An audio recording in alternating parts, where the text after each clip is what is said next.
안녕하세요. Do It Node.js 프로그래밍 7장 시작하도록 하겠습니다. 7장에서는요, 익스프레스 프로젝트를 모듈화하기, 이런 내용에 대해서 같이 한번 볼 텐데요.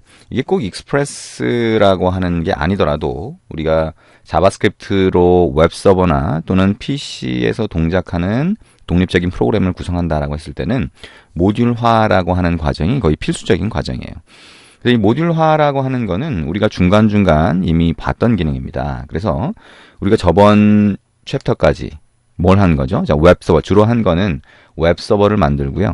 웹서버에서 클라이언트의 요청을 받으면 그 데이터를 자, 데이터베이스에 저장을 하거나 또는 데이터베이스에 있는 내용을 조회해서 응답으로 보내주는 그런 걸 해본 거죠. 그죠? 그래서 우리가 웹서버의 가장 기본적인 기능을 일단 만들었어요. 우리가 다 한 건 아니지만 어쨌든 가장 기본적인 기능을 만들었는데, 자, 이 기본적인 기능을 필요한 내용을 각각의 별도의 파일로 분리를 시켜서 필요에 따라서 그걸 로딩해서 쓰는 그런 모듈로 구성을 해보자라고 하는 겁니다. 그래서 이 모듈로 구성을 해야 실제로 이제 app.js 같은 한 파일에 엄청난 양의 코드가 들어가지 않도록 만들 수가 있어요. 자, 자바스크립트의 그러면 코드 일부분을 별도의 파일로 분리하는 과정인데, 이미 우리가 해본 내용 말고, 별도로 우리가 모듈화라고 하는 걸 먼저 연습을 좀 해볼 겁니다. 그래서 모듈화 방법 자세히 살펴보기 위해서 연습을 해볼 텐데요. 이 연습을 해보는 이유는, 우리가 데이터베이스 이그젬플이라고 하는 폴더, 저번 챕터에서 한 거죠. 거기에서 만들었던 코드를 이제 부분 기능에 따라서 분리해서 별도의 파일로 만들 건데, 그 별도의 파일로 만드는 방법이 여러 가지가 있기 때문이에요. 그리고 별도의 파일로 만드는 방법에 대해서 여러분이 익숙해지는 게 필요하기 때문입니다. 실제 실무에서는 이런 파일을 분리시키고 필요에 따라서 로딩하는 그런 과정들이 막 필요하게 되고요. 이미 여러분이 외장 모듈을 로딩을 해서 써보셔서 알겠지만, 외장 모듈을 로딩해서 쓸 때 뭔가 좀 이상한 점이 좀 보였을 거예요. 무슨 얘기냐면, 예를 들면 fs라고 하면 fs라고 하는 모듈을 require로 로딩해서 사용한다. 근데 fs는 그냥 변수에 넣고서 fs 점 해서 메소드로 호출을 했단 말이죠. 근데 우리가 이제 예를 들면 mongodb라는 모듈을 로딩을 해서 쓰거나 할 때는 보면 뭐예요? 로딩을 해서 require 로딩을 해서 그 밑에 있는 객체를 또 참조를 했어요. 그죠? 그 객체가 속성으로 들어가 있었죠. 그러니까 뭔가 그 안에서 구성되는, 모듈 안에서 구성되는 방식이 뭔가 좀 다른가 보다라고 하는 생각을 하셨을 수 있을 것 같아요. 물론 안 해도 상관은 없죠. 어쨌든 이렇게 모듈을 구성하는 방법이 차이가 있기 때문에 실제 사용하는 방법도 차이가 생기는 거거든요. 그거를 같이 한번 먼저 연습을 해봅니다. 연습을 해보고 나서 우리가 데이터베이스 이그젬플에서 만들었던 코드를 모듈로 한번 분리를 시켜볼 거예요. 자, 그러면 모듈 파일을 만들고 그 다음에 그거를 사용하는 데 있어서 가장 기본적으로 알아야 되는 게 두 가지가 있죠. 일단 export라고 하는 것과 module.export라고 하는 걸 아실 필요가 있습니다. 자, export라고 하는 거 먼저 볼까요? 우리가 별도의 모듈 파일을 만들었다라고 하는데, 자, 여기에 이름이 user1.js로 되어 있어요. 그리고 모듈 test1이라고 하는 게 메인 파일이에요. 그러면 이 메인 파일에서 user1.js라고 하는 모듈 파일을 불러들여서 쓰는 형태가 되는 거고요. 그러면 user1.js 파일을 만들었다라고 하면 require로 불러오겠죠. 근데 여기 보면 user1.js에서 export라고 하는 전역 변수의 속성으로 함수나 또는 데이터, 그죠? 일반적인 문자열이나 아니면 객체 같은 것들을 속성으로 추가하는 걸 볼 수가 있습니다. 자, 이게 가장 기본적인 방식이라고 할 수가 있죠. 그래서 기본적인 방식은 두 가지가 있는데, export를 사용하는 방법과 module.export를 사용하는 방법이 있다라고 생각하시면 됩니다. 자, 그러면 이걸 실제 코드로 만들어 보기 위해서, 여기 윈도우 사용자 계정 폴더 밑에 brackets.node.js죠? 그 밑에다가 새 폴더를 만들어 봅니다. 그래서 모듈 example 이렇게 만들어 보자는 거죠. 자, 그리고 브라켓에서요, 파일 폴더 열기라고 하고, 우리가 조금 전에 만든 모듈 example이라고 하는 폴더를 프로젝트 폴더로 선택을 합니다. 자, 아무것도 없으니까 비어있는 형태가 되겠죠? 자, 여기다가 이제 만들어 봅니다. 오른쪽 마우스 버튼 눌러서 파일 만들기라고 하고요. 자, user1.js라고 하는 모듈 파일을 먼저 만들어 볼게요. 자, 우리가 사용할 기능 중에 또는 코드 중에 일부를 여기다가 만들어 보는 겁니다. 자, 여기다가 자, 만들 건데요. 자, export라고 하는 자, 전역 객체가 있다. 자, 이거는 어디서든 사용할 수 있는 거예요. 그래서 모듈 파일에서 설정을 하고, 그죠? 속성으로 추가를 하고, 그 다음에 메인 파일에서 모듈을 읽어드린 다음에 자, 그 속성으로 추가한 거를 사용할 수 있다라고 보시면 되죠. 그래서 여기다가 get user라고 하는 속성을 추가를 해봅니다. get user라고 하는 속성 추가하고 바로 할당을 하는 거죠. 자, 그리고 할당을 하는데 함수를 할당해 볼 거예요. 자, 익명 함수를 만들어서 할당을 해봅니다. get user는 자, 사용자 정보를 리턴 받는 자, 그런 함수라고 보면 자, return이라고 하고요. 객체를 만들어서 한번 리턴을 해봅니다. 객체니까 중괄호가 되겠죠.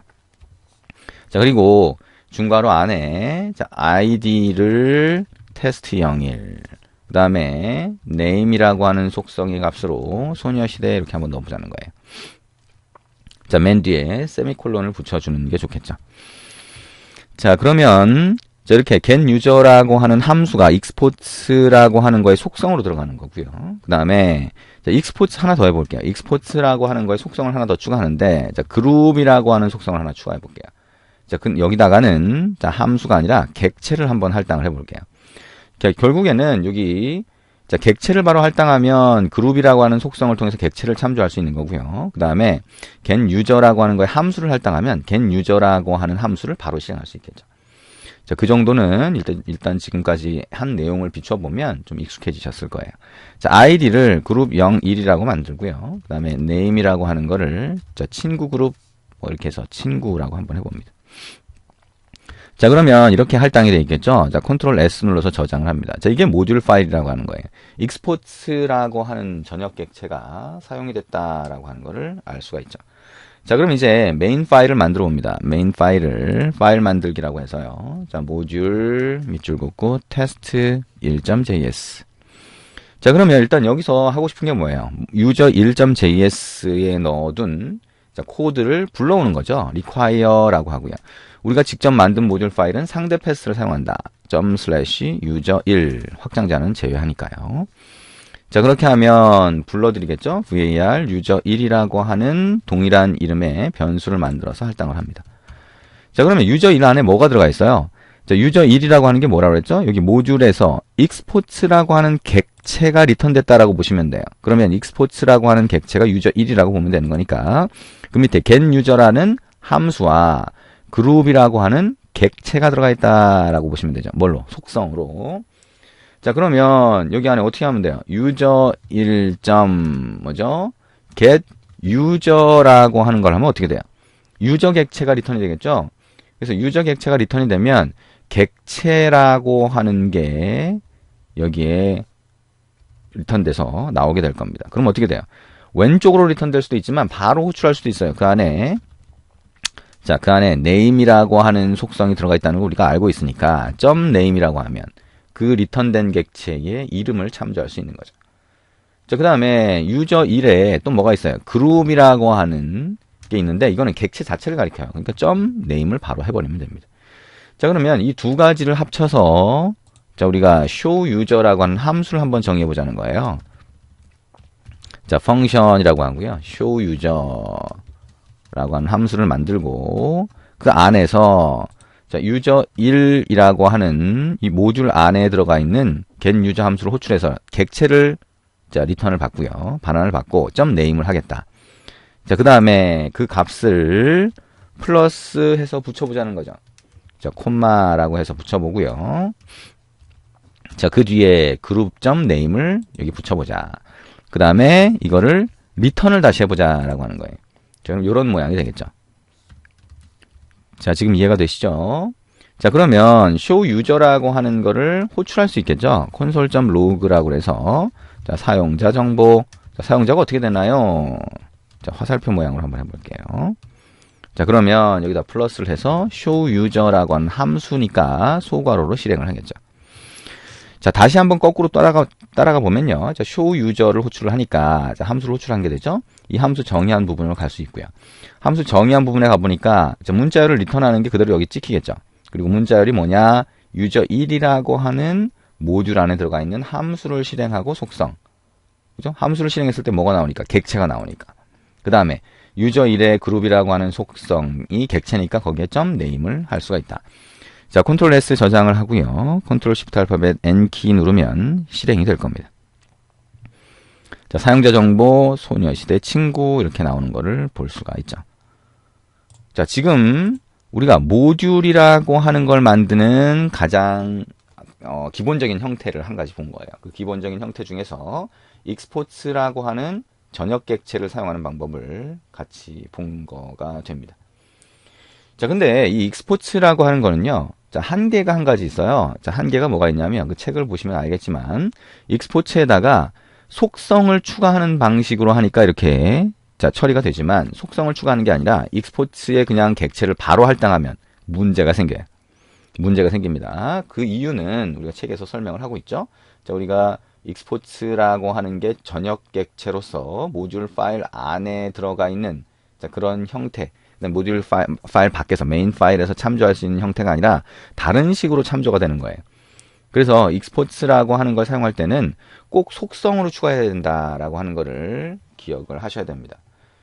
자, 이렇게 자, 속성으로 추가해야 된다라고 하는 거를 생각을 하시고, 그래서 나오는 게 모듈.export라고 하는 게 나오는 거예요. 그래서 모듈.export에는 모듈.export라고 하는 거에다가 그냥 객체를 바로 할당할 수도 있습니다. 그거를 조금 이따 같이 한번 모듈.export라고 하는 걸 써서 활용을 해보도록 하겠습니다.